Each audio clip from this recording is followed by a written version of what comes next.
Hello friends, welcome back to my channel. ఈ రోజు అయితే మన స్టైల్లో కొబ్బరి పచ్చడి ఎలా చేయాలో చూద్దాం. ఈ రెసిపీ చాలా ఈజీగా ఉంటుంది, బిగినర్స్ కూడా చాలా ఈజీగా చేసుకోవచ్చు. ఈ రెసిపీ చేయడానికి చాలా తక్కువ ఇంగ్రీడియంట్స్ అవసరం పడతాయి. ముందుగా కొబ్బరి ముక్కల్ని చిన్న చిన్న ముక్కలుగా కట్ చేసుకొని పక్కన పెట్టుకోవాలి. తర్వాత ఒక ప్యాన్ తీసుకొని అందులో 2 టేబుల్ స్పూన్ ఆయిల్ తీసుకోండి. ఆయిల్ తక్కువగానే తీసుకోండి, ఎందుకంటే మళ్ళీ మనకు కొబ్బరిలో కూడా ఆయిల్ ఉంటుంది కాబట్టి సెట్ అయిపోతుంది. ఆయిల్ కొద్దిగా హీట్ అయ్యాక మనం పచ్చిమిర్చి బాగానే తీసుకోవాలి, ఎందుకంటే కొబ్బరి అనేది తీయగా ఉంటుంది కాబట్టి బాగా పచ్చిమిర్చి వేస్తే పచ్చడి అనేది తీయగా కాకుండా టేస్టీగా ఉంటుంది. ఆయిల్ హీట్ అయ్యాక ముందుగా మనం కడిగి పక్కన పెట్టుకున్న పచ్చిమిర్చిని అందులో వేసుకోవాలి. పచ్చిమిర్చి కొద్దిగా గోల్డెన్ బ్రౌన్ కలర్ వచ్చేదాకా కలుపుతూ ఉండాలి. అలాగే ఈ చట్నీ అన్నంలోకైనా మరియు దోశలోకైనా చాలా టేస్టీగా ఉంటుంది. మనం దేవుని దగ్గర కొట్టిన కొబ్బరికాయలను పారవేయకుండా ఇలా చట్నీ చేసుకొని తినండి, చాలా బాగుంటుంది టేస్ట్ అయితే. పచ్చిమిర్చి ఇలా వేగిన తర్వాత మనం ముందుగా కడిగి పెట్టుకున్న కరివేపాకును కూడా ఇందులో వేసుకోవాలి. కరివేపాకు కొద్దిగా ఎక్కువగానే తీసుకోండి, ఎందుకంటే ఇది వేయడం వల్ల చట్నీ అనేది చాలా టేస్టీగా ఉంటుంది, అలాగే కలర్ కూడా చాలా బాగుంటుంది. కరివేపాకు మాడిపోకుండా చూసుకోవాలి, స్పూన్తో కలుపుతూ ఉండాలి 2 మినిట్స్కి ఒకసారి. ఈ సీజన్ ఎలాగో వింటరే కాబట్టి కొబ్బరికాయ తింటే దగ్గులేస్తుంది అనుకోవడం కంటే ఇలా చట్నీ చేసుకొని తింటే మాత్రం టేస్ట్ చాలా బాగుంటుంది. ఈ కొబ్బరి పచ్చడి అయితే నా రెసిపీ కాదు, మా అత్తమ్మ నాకు చెప్పిన రెసిపీ.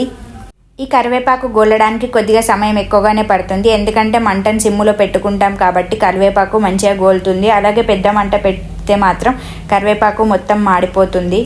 నేను వీడియోలో చూపిస్తున్న విధంగా కరివేపాకు ఈ కలర్ వచ్చేదాకా వేయించుకోవాలి.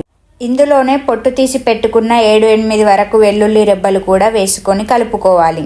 వెల్లుల్లి రెబ్బలు కూడా పచ్చివాసన పోయేదాకా మంచిగా కలుపుకోవాలి. ఇలా అన్నీ మంచిగా పచ్చివాసన పోయేదాకా వేయించుకున్న తర్వాత 1 టేబుల్ స్పూన్ వరకు జీలకర్ర కూడా వేసుకోవాలి. ఈ కొబ్బరి పచ్చడికి కొబ్బరిని నూనెలో వేయించుకోవాల్సిన అవసరం లేదు, అందులోనే చిటికెడు పసుపు కూడా వేసుకోవాలి. ఈ మిశ్రమం చల్లారిన తర్వాత గ్రైండర్ గిన్నెలోకి పచ్చిమిర్చి కరివేపాకు వేసుకొని అలాగే ముందుగా కట్ చేసి పెట్టుకున్న కొబ్బరి ముక్కల్ని కూడా వేసుకోవాలి. నిమ్మకాయ సైజు అంత చింతపండు అలాగే ఉప్పు కూడా వేసుకొని గ్రైండ్ చేసుకొని పక్కన పెట్టుకోవాలి. చింతపండు నానబెట్టుకున్న వాటర్ని మనం గ్రైండ్ చేసుకునేటప్పుడు అందులో వేసుకుంటే కొబ్బరి అనేది స్మూత్గా తొందరగా గ్రైండ్ అవుతుంది. తర్వాత పోపు కోసం అదే ప్యాన్లో కొద్దిగా ఆయిల్ పోసుకొని ఎండుమిర్చి అలాగే కొద్దిగా కరివేపాకు కూడా వేసుకోవాలి. చిటికెడు పసుపు కూడా వేసుకొని కలుపుకోవాలి. ఇలా ఒకసారి కలుపుకున్న తర్వాత మనం ముందుగా గ్రైండ్ చేసి పెట్టుకున్న కొబ్బరిని ఇందులో వేసుకొని కలుపుకోవాలి. ఈ కొబ్బరి పచ్చడి అన్నంలోకైనా అలాగే దోశలోకైనా చాలా బాగుంటుంది. తక్కువ ఆయిల్తో ఎంతో టేస్టీ కొబ్బరి పచ్చడి రెడీ.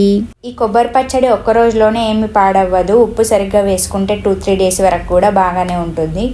అంతే, ఎంతో టేస్టీ కొబ్బరి పచ్చడి రెడీ. చూస్తుంటే నోట్లో నీళ్ళు ఊరిపోతున్నాయి. సరే ఫ్రెండ్స్, బాయ్, టాటా. నెక్స్ట్ వీడియోలో కలుసుకుందాం. సబ్స్క్రైబ్ చేసుకోవడం మాత్రం మర్చిపోకండి.